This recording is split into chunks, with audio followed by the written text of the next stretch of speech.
Армысыздар, эфирде әлеует бағдарламасы, студияда Раухан Тоғынбаева. Елімізде әйнек шығаратын зауыт құрылысы қарқынды жүруде. Жоба бәйтерек холдингі компаниялары тобының қолдауымен Қызылорда облысында жүзеге асып жатыр.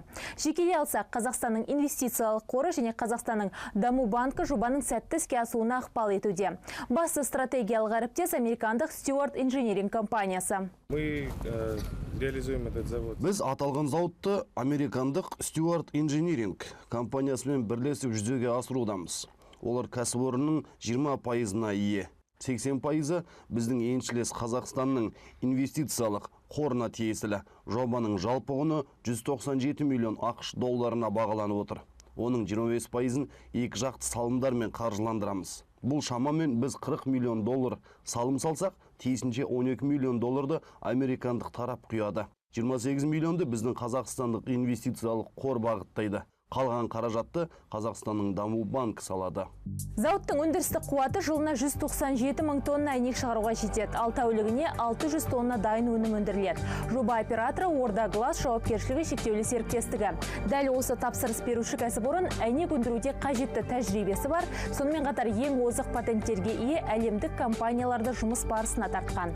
Компания Stewart Engineers Технологиялық жобалауды Stewart Engineering өз мойнына алды. Әрбір участок, яғни әйнекті шығаратын пеш, қиятын құрылғыны қондыру барлығын американдық компания өз жасайды. Құрылысты Қарағандыда орналасқан кәсіпорын өз мойнына алды. Шахта шикізатын дайындау финдік Лахти компаниясына жүктелді. Балқыту пешін Тико американдық компаниясы әкеледі. Жаңашылдыққа Stewart Engineering өзі жауапты. Жалпы біз шетелдік компанияларды жасаған жобаларына, тәжірибелеріне қарап таңдадық. Бұл жобалаушы компаниялардың жартысы ғана. Бұдан басқа ішкі өндіріске жауапты тағы бір қатар әлемдік кәсіпорындар бар. Олармен де жұмыс бір жақты етілген.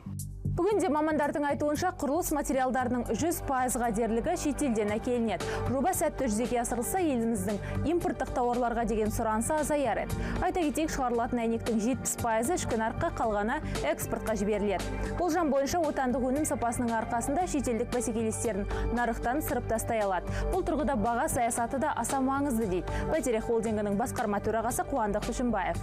И мы в этом смысле уверены, что... Сапамен бағасына келер болсақ, қазақстандық нарыққа қойылған шикізатпен салыстырсақ, біз ресейлік, қытайлық өндірушілермен бәсекелесуден қорықпаймыз.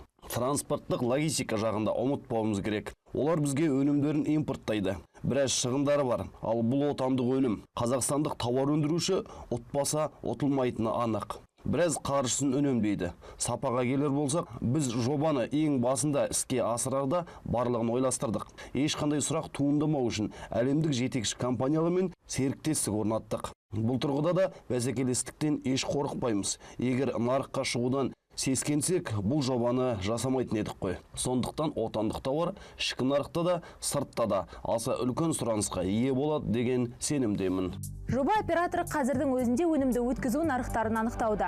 Бірқатар отандық компаниялармен тауарды жеткізу бойынша келісім шарт жасалған. Экспорт географиясы да белгіленіп қойған. Қазақстандық әйнекті ең алдымен Ресей, Өзбекстан, Қырғызстан, Түркменстан, Тәжікстан мен Ауғанстан нарықтарына шығару жоспарланып отыр. Бұдан басқа Үндістан мен Түркияның кәсіпкерлерімен де уағдаластық бар. Құрылыс қызу жүруде, барлық дайындық жұмыстары жасалып қойылған. Алдағы аптада зауыт жұмысшылары жер қазу жұмыстарына кіріседі. Қызметкерлердің де бар жағдай жасалған. Вақталық қалашық ұйымдастырылып, құрылыста 2 ауысымдық жұмыс тәртібі орнатылып.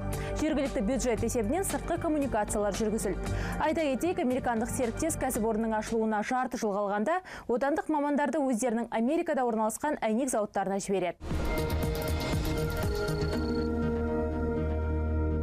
Жоспар бойынша барлық шығындар 11 жылдан кейін ақталуы тиіс. Мұндай жобалар үшін бұл өте жақсы мерзім дейді мамандар. Зауыт 2017 жылдың 2-ші тоқсанында пайдалануға беріледі. Өндірісте 300 тұрақты жұмыс орны құрылады деп жоспарланып отыр. Бүгінге менде бар мәлімет осы. Бағдарламаның электронды нұсқасын 24KZ сайтынан көре аласыздар. Әлеуеттеріңіз ортаймасын деген тілекпен мен бағдарламаны аяқтаймын. Эфирде келесі көріскенше аман сау болыңыздар.